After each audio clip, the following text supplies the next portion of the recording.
Assalamualaikum warahmatullahi wabarakatuh. Saya dari kelompok 8 akan mempresentasikan mengenai individual decision making. Dari kelompok 8 ini beranggotakan ada 4 orang. 1. Febiansyah Bagus Purwadika, NIM 2019-11426. 2. Dania Putri Fernanditya, NIM 2019-11451. 3. Elia Dian Nafida, NIM 2019-11477. 4. Tiana Nurhayati, NIM 2019-11497. Pengertian pengendalian. Pengendalian manajemen adalah proses untuk memastikan bahwa aktivitas sebenarnya sesuai dengan yang direncanakan. Sementara, MOKOR sebagai suatu usaha sistematis untuk menetapkan standar prestasi kerja dengan tujuan perencanaan, untuk mendesain sistem umpan balik informasi, untuk membandingkan prestasi yang sesungguhnya dengan standar yang telah ditetapkan terlebih dahulu, untuk menetapkan apakah ada deviasi dan untuk mengukur signifikansinya, serta mengambil tindakan-tindakan yang diperlukan untuk memastikan bahwa semua sumber daya perusahaan digunakan dengan cara yang seefektif dan efisien mungkin untuk mencapai tujuan perusahaan. Decision making. Dalam sebuah organisasi, manajemen pada seluruh jenjang senantiasa membuat keputusan. Pengaruh dari keputusan tersebut akan menjangkau masalah dari yang paling sepele sampai pada masalah yang vital bagi kelangsungan hidup organisasi. Atau dengan kata lain, semua keputusan memiliki pengaruh baik besar atau kecil pada kinerja organisasi tersebut. Pengambilan keputusan melukiskan proses pemilihan suatu arah tindakan sebagai cara untuk memecah suatu masalah tertentu. Huber membedakan pengambilan keputusan dari penentuan pilihan dan pemecahan masalah. Menurutnya, penentuan pilihan mengacu pada rangkaian aktivitas sempit yang terlibat dalam penentuan satu pilihan dari serangkaian alternatif.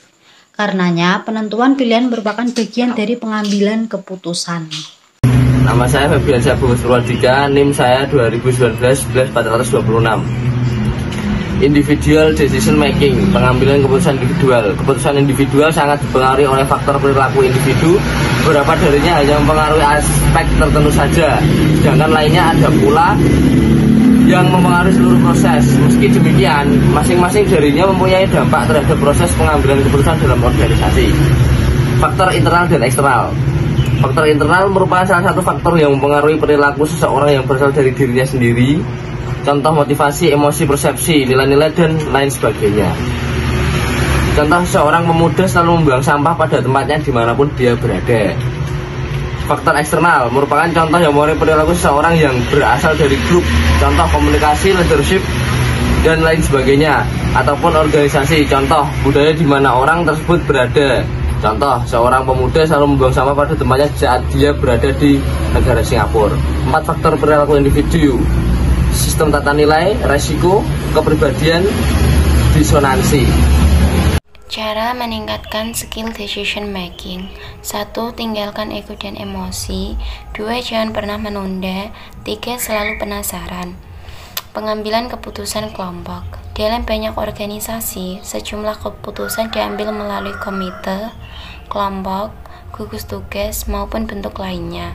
Pada masalah yang tidak terprogram, masih baru dan melibatkan banyak ketidakpastian hasil, para manajer kerap menghadapi situasi di mana mereka mesti mencari dan menggabungkan berbagai pertimbangan di dalam pertemuan kelompok.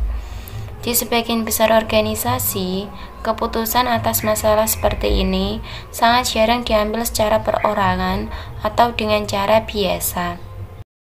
Perkenalkan, nama saya Tiana Nurhayati, NIM 2019-11497. Lanjutannya yaitu ada kompleksitas yang tinggi atas masalah-masalah seperti ini menuntut pengetahuan spesialis di berbagai lapangan. Kebutuhan digabungkan dengan kenyataan bahwa keputusan tersebut akhirnya harus diterima dan diimplementasikan oleh banyak unit di seluruh organisasi. Dalam pertemuan interorganisasi, banyak manajer diikut sertakan berpartisipasi dalam upaya bekerja sama yang melibatkan suatu proses pengambilan keputusan bersama. Selanjutnya ada controlling.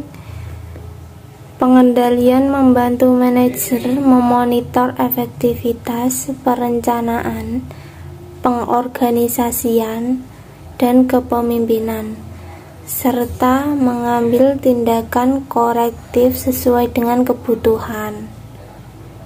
Organisasi menggunakan prosedur pengendalian untuk memastikan mereka membuat kemajuan yang memuaskan ke arah sasaran dan menggunakan sumber daya mereka secara efisien.